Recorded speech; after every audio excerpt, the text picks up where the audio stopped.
welcome to the Phillip Siddiq Show. This is CineQuest 2020, and they're shutting it down last week. And it's apropos, I think that's how you say it, apropos? Yeah. Okay, that's how you say it, right? Okay, apropos that the next director I'm going to interview, Charlie Bueller. Yeah, that Bueller, Ferris Bueller's Day Off. She says she's heard that all the time, so it's no big deal. Before the Fire. First of all, Charlie, welcome to the show. Thanks for having me. Okay, well, we can elbow bump. I'm serious. I can't stand that, but it's the world I guess we're living in now. Tell us about your film. I could talk all day, but tell us about your film. So my film is about a pandemic influenza. It's about a girl who is forced to go home and confront her past when a pandemic influenza breaks out, and it's too dangerous to stay in the cities. They go into quarantine, and so she has to go live on a farm with her family in South Dakota to stay safe, but she ends up having to confront a past that she's been running away from her entire life. Right. Now, directing it, because you start at the the macro levels, the LA, and then you narrow it all the way down to family dynamics. Mm-hmm. Always comes back to that. Yeah. This was, we see The Walking Dead and all those particular TV shows, but this one, it's like, holy crap, wow. Where did you get that? Where did you get that idea?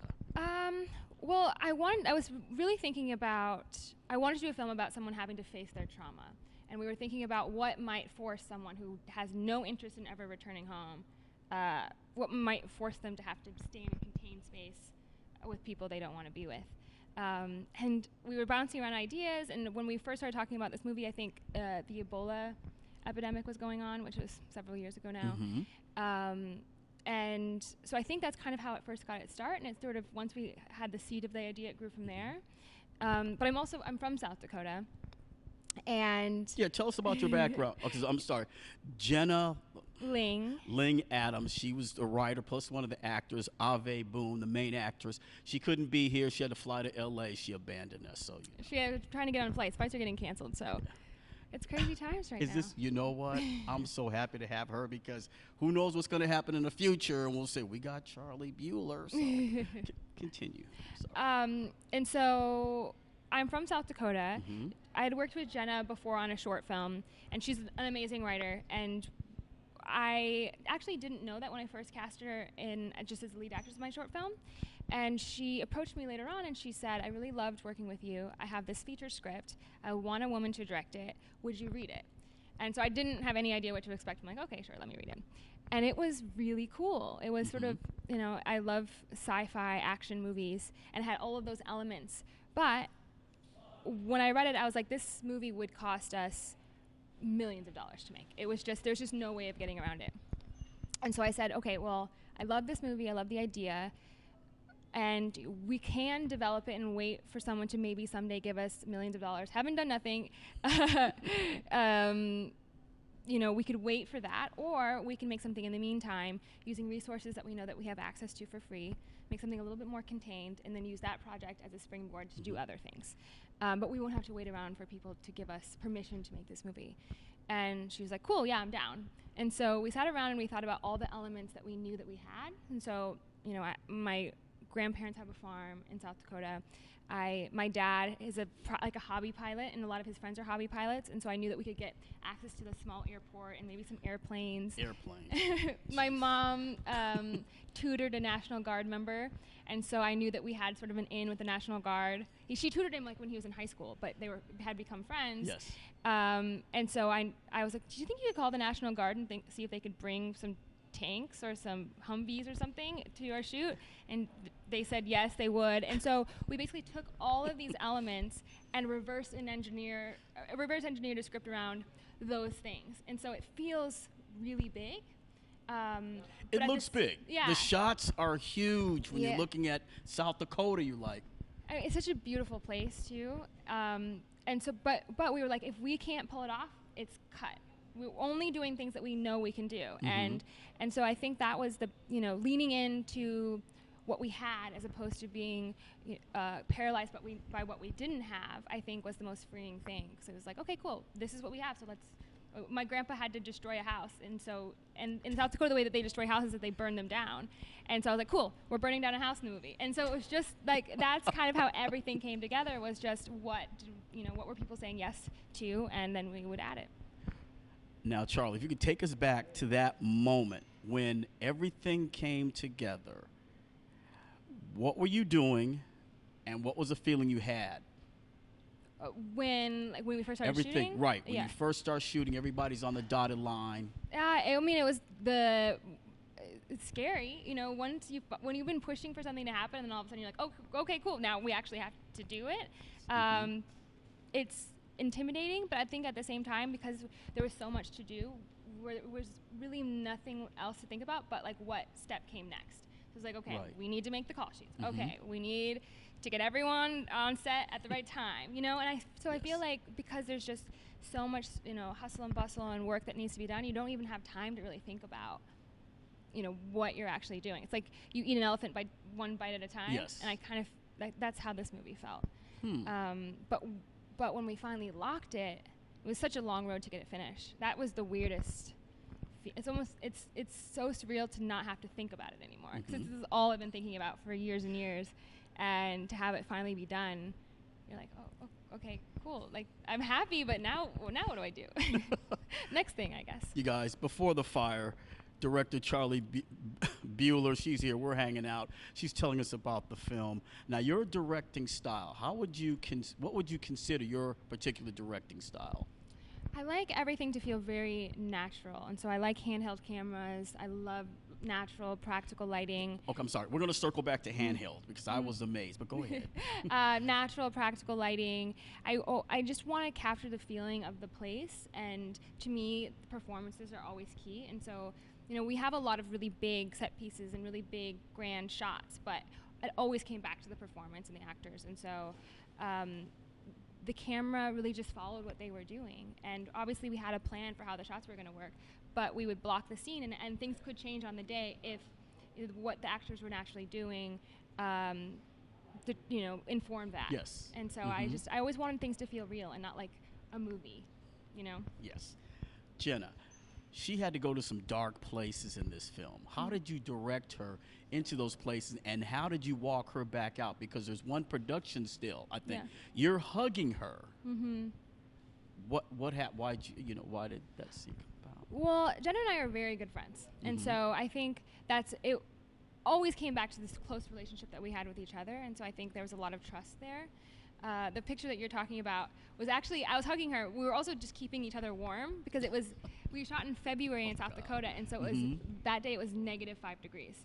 And so it was so incredibly cold.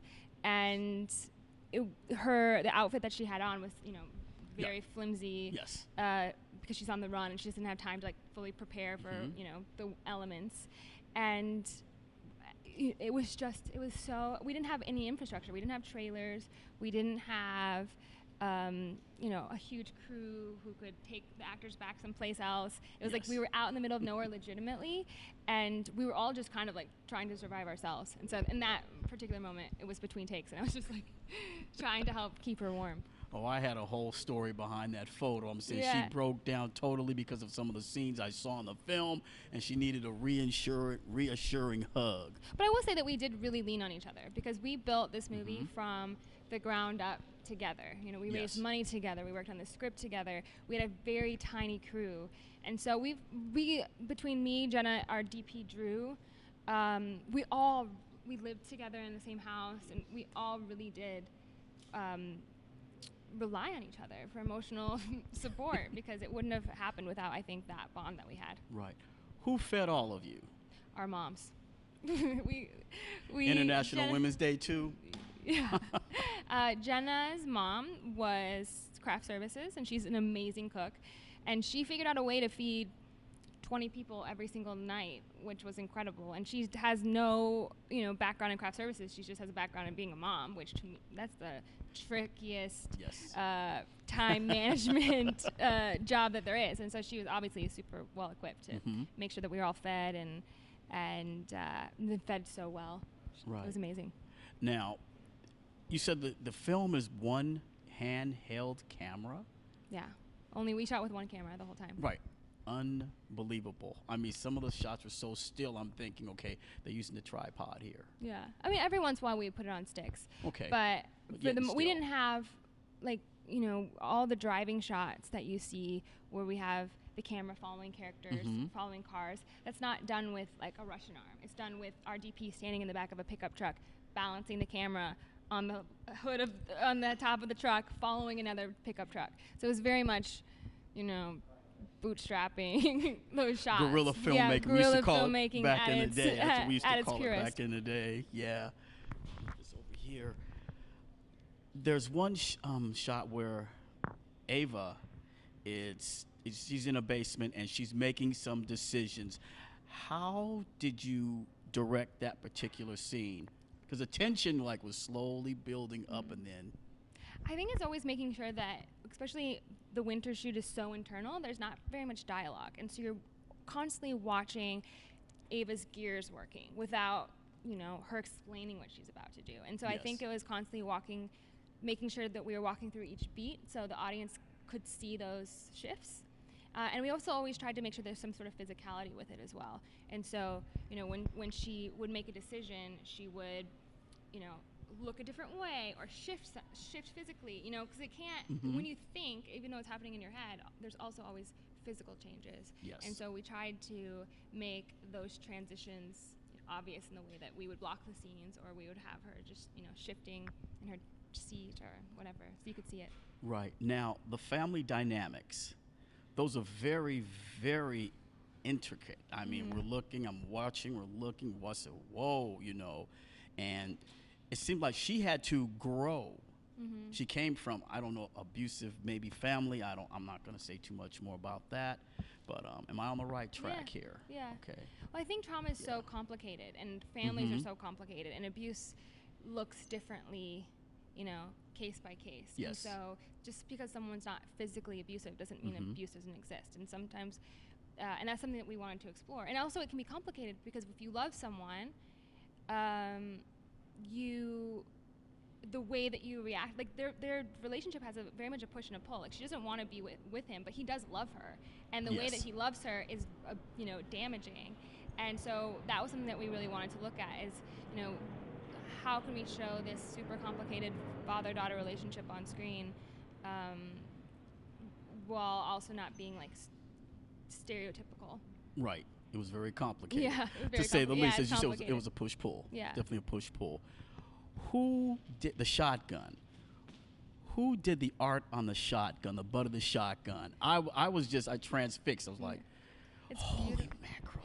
It was this old man in this very small town in South Dakota who does woodworking art. And that gun was actually Jenna's grandfather's, I think. A lot of the guns in the movie, Is that our right? dads were our gun wranglers. Yes. And so a lot of the guns in the movie were actually our parents' guns. And so they made sure that obviously everything was safe. They were unloaded and all of that. But that gun was a gun that Jenna's dad had had his entire life. And so we took it to this amazing woodworker in this super small town in South Dakota, and he did it like in 2 days. It was gorgeous. And the whole thing has a story behind it. So it's the Rhodes family, and there's a road and a sunset, and I mean, you never really can get a good enough look at it to see how detailed and intricate the art is, but I love that. I know, you know, how much attention to detail he paid when he did that. Yes, a lot of detail. The film, it's, as I was saying earlier, did someone give you a slip to say you're going to produce this film right in this time of COVID-19? Well, you know, it's so funny because the road to making this movie has been so long and so hard, and there was times where I'd become so frustrated, like the post took What forever. kept you going? I think just knowing, one, believing in it, and two, knowing that so many people worked so hard on it, and I knew that there was a good movie in there. And so I think, like, even if you're not doing it for yourself, you do it for all the other people who gave their time and their energy to the project, you know, and they want to see it finished. And so, but, you know, it took us years to get through post, and I was always so frustrated, like, oh my gosh, it's just taking too long, we're missing it, it's not going to happen.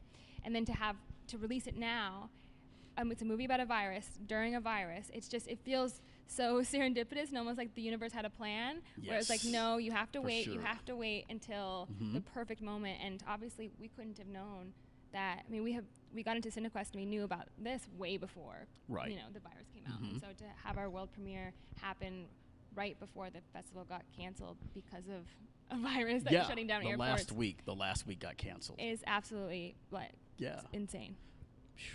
Wow. You're based still out of South Dakota?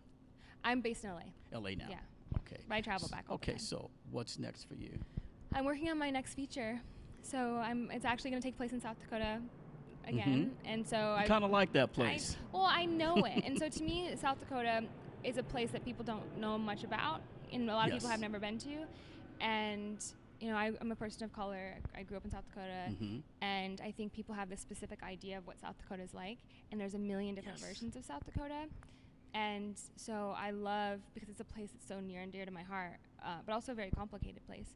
I love taking movies back there and getting to let people see, you know, on the coast, this area that they probably never think about. This is true. What was the rap party like? Oh my gosh, was it was amazing. Well, we all became so close. So we would have, we call family dinners often. And now everyone's kind of more spread out. But we get together as much as, you know, as we possibly can. And I remember after we finally got back to LA after finishing the summer shoot, because the movie takes place over the course of a year. So we had a winter shoot and a summer shoot. And we did the summer shoot second. So we shot the end first, and then we shot the summer. And when we got back to LA, we were all just, I mean, probably the wine was flowing, as it does at rap parties. Any, should I say, any actions you want to tell us how the wine was flowing? Would you guys do anybody dance on a table to celebrate, No, or what do we do? lampshade on the head or anything? We all just stayed up all night. Well, actually, we Spill the tea.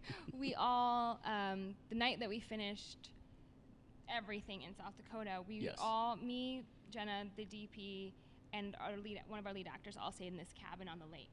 And so we had stayed up all night with a night shoot, and the sun was coming up, and we all jumped in the lake. There's this trampoline, like this inflatable trampoline, and it was like a Tuesday for everyone else, but for us it was, Christmas Day, because we were finally finished shooting. And so we, it was 8 o'clock in the morning, and we were all swimming around and jumping on the trampoline and celebrating that way. I think we busted out some drinks in the morning. It was a really good day. Wow. Well, she spilled a lot of tea, you guys. Charlie Bueller, Before the Fire. When it hits the major screens, please go out, see it, support it. Do you have an Instagram? How can people get in contact with you to see your work? I do. So the Instagram for Before the Fire is BeforeTheFire_. Our Facebook is Before the Fire Movie, and my personal Instagram is Charlie Bueller. All right, there we go. There you have it, you guys. Phillip Siddiq Show, CineQuest 2020. We're signing off. We're going to get up out of here. She has places to go, people to see, get that next movie going, and who knows? Maybe she'll, she laughs. We'll see you guys later on the next edition. Charlie Bueller, you guys. We're back. Get a little closer. Okay. Come on, a little closer, okay? We were just discussing off camera some things about filmmaking, and we talked about how to do it. I said that some people sit on a couch and they can tell you every little thing. But I don't do that. You have to really do it. But well, I think what I was telling him was, I think that when you do any art, you have to do it a million times really badly. And you have to go through that process of failing over and over and over again to learn. And the hard thing about being a director is, unlike other art where, if you're a writer, you can just get some paper and write. If you're a photographer, you can buy a camera and shoot. But when you're a director, you're often not allowed to go through that process of experimentation and that important, necessary process of failure, because so much money is riding on it. It's such a collaborative process, and it takes so much to be able to get your first shot. And so I think it's a really special time right now where kids can shoot on their iPhones, and they can make movies for free, and they can play and practice and experiment and learn, because it's the only way you can learn. Like, you can't learn how to play a piano by reading a book about, music theory. Like, you just need to pick away and figure out how it works. yes. And I think with this movie, that was the most beautiful thing about it, was I'd never made a movie before. I'd seen movies, and Get out. Like Get I'd out. seen No. movies, No. and I thought No. Okay, continue. So I'd never made a movie before. I have a background in photography, which I learned just by shooting, like controlling light. And I just got better and better at that by practicing and doing it terribly over and over and over again in ways that I'll never show anyone. You don't show people. I understand. Yeah, I understand. You do it, and so now, when we made this movie, we were like, we wanted to do it this way because we wanted to be able to experiment, and we wanted to be able to learn, and we got to try things. And I think that is a thing that a lot of filmmakers don't get. And that's the beauty of independent film, I think, in general, is that you don't have to answer to anyone besides yourself. And, obviously every failure is your fault, which is a bummer, but also you get the chance to learn. And I think that I learned so much making this movie. And, there was so many things that we tried that ended up on the cutting room floor. Yes. But I made mistakes that I will never make again because I got to go through that process of failure. Right. And I think that kids these days with their great iPhones are actually so lucky because they learn how to use iMovie, and they can learn how to edit, and they learn how to edit and how shots work by just doing it. And that's so important to be able to do that. So right. We just couldn't we just couldn't end the show without her talking and telling you guys, don't be afraid, make the mistakes, F it up. That's how you learn it. All right? Hopefully when we continue the conversation, we might sneak back on camera, okay?